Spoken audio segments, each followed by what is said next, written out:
Hi guys! For today's video po ay magagawa tayo ng guyabano salad or guyabano shake.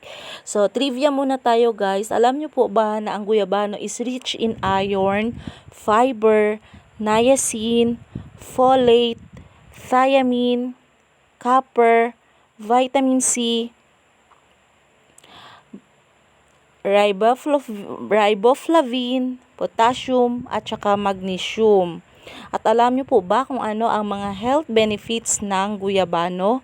Ito ay effectively target and kill malignant cells in 12 types of cancers, including colon, breast, prostate, lung, and pancreatic cancer. And it also prevents UTI, prevents constipation, prevents leg cramps, prevents water retention, and it also helps the body to produce energy or energy boost, keep bones healthy, boost good cholesterol levels, help prevent anemia, helps prevent migraines or headache, good for asthma and cough, lower blood pressure, reduce side effects of chemotherapy,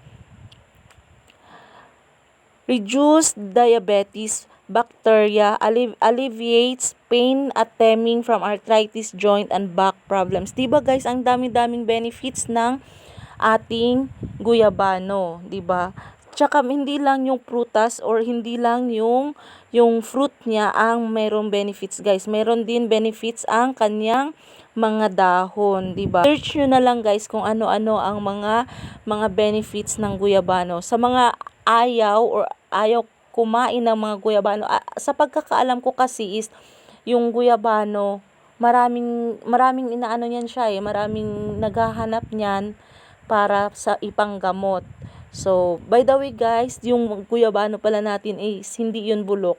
Yung ano niya lang is like parang bulok pero okay na okay pa yun. So, yan lang po guys yung nakuha ko sa isang guyabano.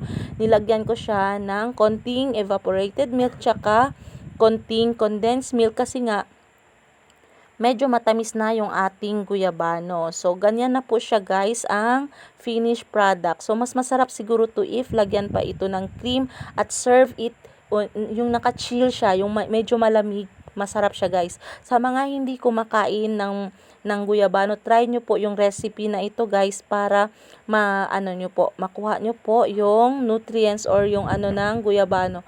As in, napakasarap niya guys. Very, very creamy. Napaka-creamy ng nito ng guyabano na pag ganito yung pagkakagawa, 'di ba? Ayaw ko niyan dati, guys, pero nung nakatikim ako na meron siyang evaporated at saka condensed milk, yun nagugustuhan ko na siya at as in hinahanap-hanap ko na siya.